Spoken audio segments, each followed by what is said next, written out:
when I tell you this is so strange for me. So I have a new iPhone, thanks to my husband, who is a wonderful man. And listen, comment down below if you were like this. I don't like technology, not because I'm averse to it, not because I can't pick it up, but simply because I have very little patience for it. So when it comes to switching things over and changing, this setting and blah, blah, blah, blah, blah, I mean, I can do it. I mean, don't get me wrong. I can MacGyver a whole bunch of stuff. But one thing that I'm not at all interested in doing is setting up a new phone, because it always seems to be a headache for me. It never works for me. I have to go back to the Verizon store and the whole blah, blah, blah, blah, blah. So anyway, my husband got me a new phone for Christmas, which was very sweet. I'm looking for my chapstick, by the way, which was very sweet of him, or some lip gloss or something. I feel very dry.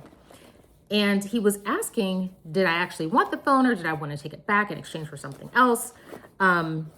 Because he knows how I am with technology. And I basically told him to make the decision. And I said, but if we keep this phone, you're going to have to set it up. So we did, because my husband is a sweet man. And I have this new phone, and it's wonderful. I think it's a blessing to be able to have that seamless transition, because like I said, I'm not interested in changing anything. So the reason I'm telling you this is because I'm trying to shoot this in landscape, and the phone no longer turns when you're in landscape. It just stays where it is. If you have an iPhone 17 Pro, you understand what I'm trying to say. Comment down below and let me know what version of phone you have, because, it's interesting getting to know this particular phone. So hello, everyone. As I apply I'm just applying a clear lip glass. Everybody knows about this. MAC lip glass is nothing new. How are you? My name is Shauna, and welcome to The Seasoned Life. I wanted to jump on here today because I wanted to record a video, and I'm running out of time. I'm running out of time of the day because the boy will be home soon, and then I have to run and go get the girl and take her to gymnastics and do all the things and get into the rat race of parenthood and all the stuff. So I wanted to make sure to chat with you now before the day got away from me and I didn't get a chance to post and upload this video. And the thing that I wanted to talk to you about is I wanted to talk about things that I'm leaving in 2025. I did do a video last week that talked about things that I am keeping and incorporating in 2026. And it was cool. I loved going through that process. Hopefully that some of those things resonated with you, and they're things that you can use, and that are things that make sense for you. But the video was about things that I'm keeping and incorporating for 2026. Now, things that I am considering to toss, I have a bunch of notes here. I am an old school. I had a conversation with somebody about this just this morning about how I'm an Xennial. I'm on the cusp of between millennial and Gen X. I have, sort of Gen X sensibility and millennial tendencies. It is what it is. I mean, you can tell by my outfit that I'm feeling Gen X, but my headband is saying millennial. I don't try to make sense of it. So we were talking about the fact that, about going from digital, and I'm going somewhere, just stick with me, about going from digital to hard copy and back and forth, and, whether or not you're still a paper person versus being fully digital. My husband is one of those people, and he's a strong Gen Xer. He does not want to see paper at all whatsoever under any circumstance. Get the paper and burn it. Me, not so much. I still get a lot out of physically writing things down. And in fact, I have a physical planner because the thing for me is, one, it helps me to think through things if I can physically write them down. There's just something about the connection between the physical and my mental that it has to happen. Number two, I have 1,000 calendars. 1,000. I have a project. I'm on 2 consulting projects right now. There's a calendar for each one of those individually. I also have the Seasoned Life stuff, so that's a 3rd calendar. And then I have these 2 calendars, my daughter's gymnastics competition calendar, which they give to you as a PDF or as a hard copy. So that's not digital. And then my son's basketball game calendar, which again is given to you as a PDF or a hard copy. Then there is the school calendar, which it shows all the days that they're off and all the days that are half days and, holidays and all that kind of stuff. I have so many calendars that I have to figure out a way to sync them. And I was, for a long period of time, doing the thing where you forward calendar invitations to one email versus the other, so everything ends up in one email. I can't. It's too much. So I discovered the world of kind of these hard copy paper planners a couple of years ago, and I really got into it. And, I'm not as fanatic about it as I used to be, but it definitely helps me out to have a place where I can write down all the things, where I can map out my entire day and say, oh, this is what I have going on, and kind of work through it and feel productive. And I can check things off with my erasable pen that I mentioned in the last video. So I say all that to say, my planner has a calendar portion. My planner also has a segment that's called running list, which is a running list of whatever the nonsense and foolishness is that's going on in my life. So in that section is where I kind of tend to put things that are running through my mind, which includes, but is not limited to, things that I want to keep or do in 2025 and 2026. Which leads me to the notes that I had for you for today that I seem to magically have lost. Did I take it out of the thing? That's the problem with this. That is the problem with this system. The only problem that I can see with this system, which is, here it is, under running list where I put it. It was at the back of the running list section. That's why I couldn't find it. If I were to lose this thing here, I don't know what I would do with myself. I would lose my mind. Okay, enough. Things that I'm going to keep, things that I've been incorporating in my life in 2025 that I'm going to keep in 2026, because 2026 January is quickly leaving. So I need to get into this. So the first thing that I'm going to mention is organizer, my planner. This is a system that works for me. Does it work for everybody? No. There are some people who cannot stand this. Do I carry it around with me everywhere? It depends on my mood. It does fit the emotional support category. So, but without my planner, without my organizer, I am lost. Do I check it every single morning? I'm not regimented with it like that, but I am prone to go back to it very regularly and to double check and make sure that things are where they need to be. All right, so that's that. I talked about skincare a lot last time, so I'm not going to talk about any skincare today.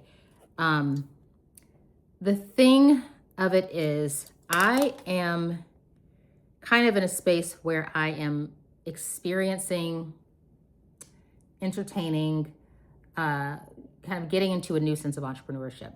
I am not the same woman that I was a year ago, 10 years ago, 15 minutes ago, okay? None of us are. And as I am sort of kind of evolving in my sense of self, I'm realizing that I'm much more of an entrepreneur than I give myself credit for, even though I have a consulting business that I do. Even though I launched a micro bakery, I still have not considered myself an entrepreneur, because technically an entrepreneur is someone who is willing to invest and put out a lot of risk in the expectation, or take on a lot of risk in the expectation of receiving some sort of reward, whether it's financial or in any other capacity. And I know this because I taught I taught a little bit of entrepreneurship when I was teaching at the college level. So it's kind of an exciting space, because it opens up to sort of new ventures. It opens up to new opportunities, new experiences. Some of them I'm not willing to share right now. Sorry, womp. But it is what it is. So I'm excited about it. We shall see where it leads. And I do believe that it is sort of an extension of who I've been as a consultant long term, in combination with this kind of passion that I have around Live the Season Life and what this work entails, which leads me to my next thing, which is around the micro bakery. So y'all, I decided toward the end of last year that I was going to launch a micro bakery. I was so excited about it. I have all my plans. I have a website. I have the Bakesy site and all the things. I have installed a new cabinet in my house right over there where I keep all of my baking items. Baking is something that has come natural to me and to my mom, and kind of the matriarchal line in my family, if you will. And And so I wanted to share that, and I wanted there to be a tangible representation of Live the Season Life. So I started baking, and I was baking a lot of cookies, which is great. I was not baking on the level of, someone ordering 5 dozen of anything from me, but I did have, a few orders trickle in, and it felt good to be able to provide that service to people. Micro bakery work is hard work.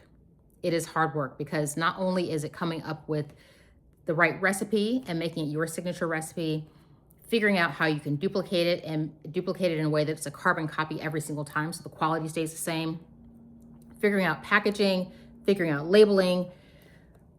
It was a lot. It was a lot. And I started out with a whole bunch of stuff in my arsenal in terms of my products. Eventually, I just narrowed it down. I was like, look, folks, I'm not baking all the cakes and all the pies and all the things. Just because I can does not mean I should. So I stopped with all the foolishness of kind of spreading myself thin, and I decided to simply focus on cookies because it was tangible. It was the holidays. Everybody during the holidays loves cookies. And it was what it was.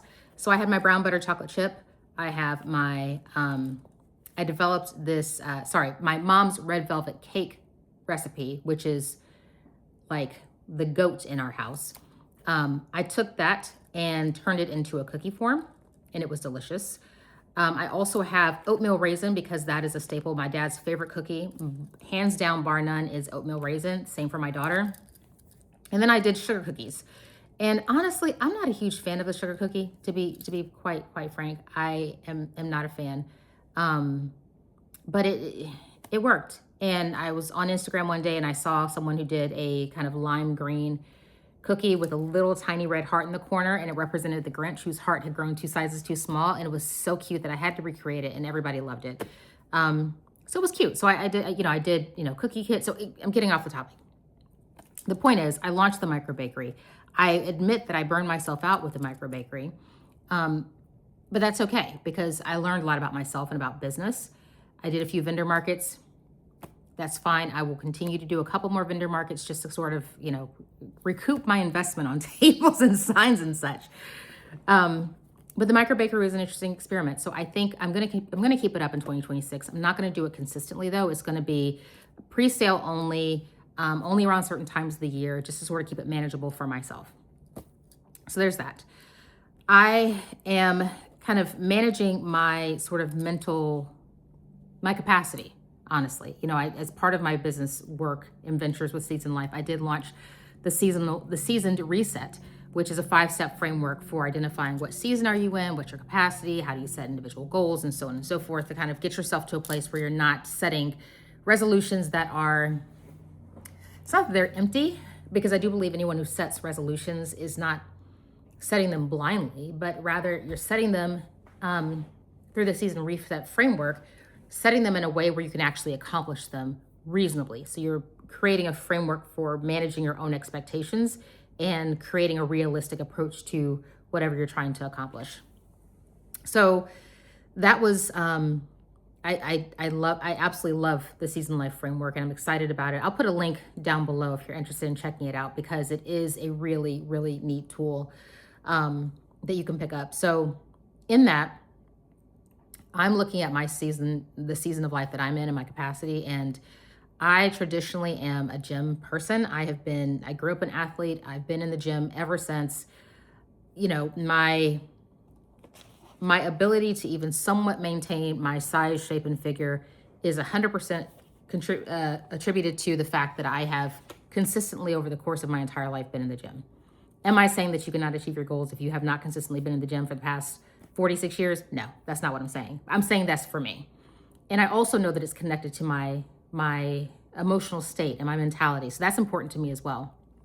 So I joined Orange Theory at the end of 2025. I'm going to keep it in 2026 because right now I'm in a space where I don't want to spend a lot of time thinking about my workout and planning out my workout and da-da-da-da.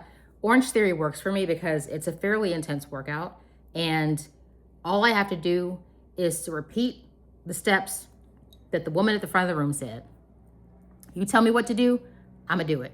Whatever the push-up, sit-up, bench press, raise, blah, blah, blah, blah, that's what I'm gonna do. So I love it because it's convenient. I don't care anything about my heart rate getting into the orange zone. I mean, I do, but that's not my focus. My focus is being able to get an intense workout without having to mentally think through it all the time myself. So Orange Theory is something that I'm going to definitely keep into 2026.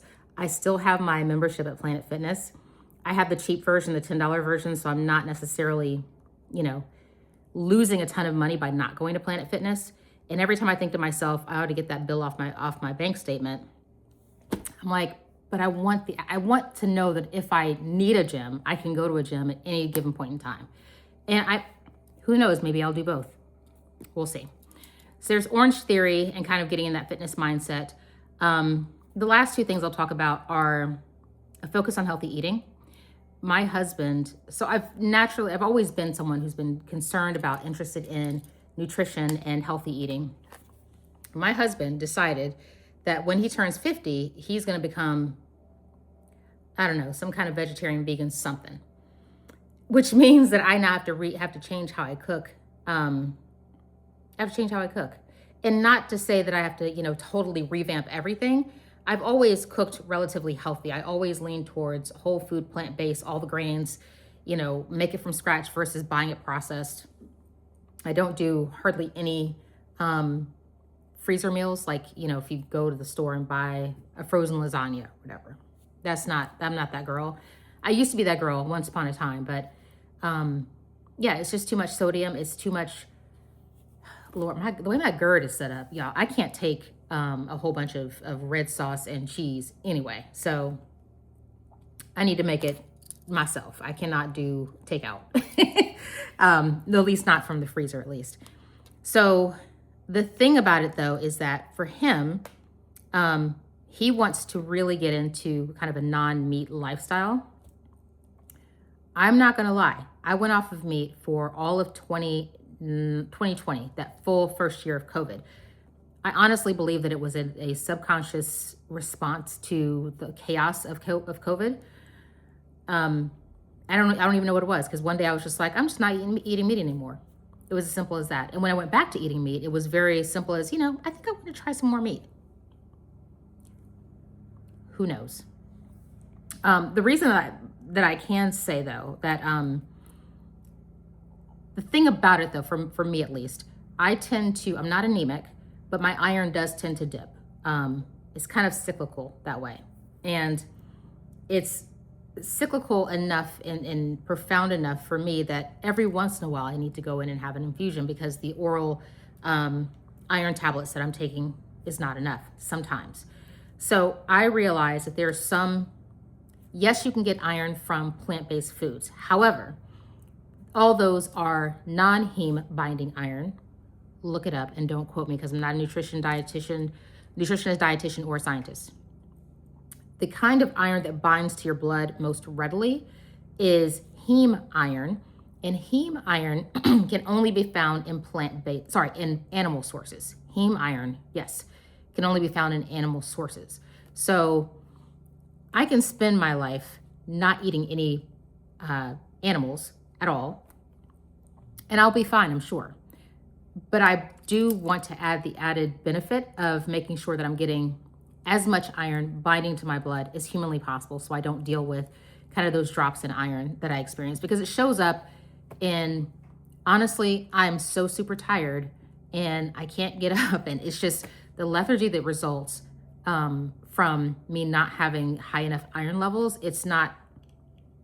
I can't live like that. I can't. So I've decided that, being 100% plant-based is not going to be for me. Who knows? I could change my mind tomorrow. We shall see. But I need a compelling reason to not eat any animal sources of protein and iron. Specifically, the iron is an issue for me. So, it is what it is. So healthy eating is going to be a focus for 2026. It's always been a focus, but I think even more so, as I realize the value of cooking your own foods, making your own salad dressings, making your own sauces, all that kind of stuff. The more that you make it yourself, the less processed it tends to be. But it's a journey. It's a journey. That's all I can say is it's a journey. Last thing I'll say is gardening. Gardening is something that I've always been into. I don't even know why, but I wasn't really into it in 2025 the way I wanted to be into it. I used to garden so strong that I was planning on taking or going through the Master Gardener program in my local area that's offered by my extension office. I ended up not doing it because they didn't have enough teachers for the year that I applied, so they had to kind of close the program down. It's still on my bucket list. It really is. I love gardening. I do. It is therapeutic. It is a sense of peace. It is a sense of quiet because nobody wants to come out and dig in the dirt with me, so I get all that time to myself. And, the outcome is beautiful. You get either beautiful herbs or fruits or vegetables or whatever it is that you're growing, or you get beautiful flowers that bring you joy. It's 100% worth it for me. So I enjoy gardening. So I'm looking forward to the spring coming and getting my gardening chops together and figuring out what I'm going to plant. I don't know what I'm going to plant this year. I always plant herbs. So that will definitely be on the list. Will I plant salad? I'm not sure. I need to deal with my collard greens because I promised on Instagram that I was going to, show a collard green salad because I was being all big and bold, but I have not made said salad. So I got to get on that with my greens that are outside growing right now. So, gardening is definitely something that I'm going to keep because it's good for my mental focus and good for my mental energy. So just wanted to share those few things. Comment down below. What are some things, we always talk about things that, your habits you're going to form and new things that you're going to do in the new year. But I'm curious to know from you all, what are some things that you've been doing that have been working that you want to either keep and maintain, or you want to amp it up as we continue into 2026? I'm really curious to know what you have to say about that. And with that, I'm going to call this done for the day. I'm going to close out the video. I do appreciate you for being here with me for 20 some odd minutes. I hope this has been helpful for you, but definitely comment down below and let me know what you think about your own plans and thoughts around the new year. So again, this is Shauna signing off. Be sure to like this video, and I would appreciate if you subscribe as we build this community, and I'll talk to you again soon. Take care and have a fantastic day. Bye.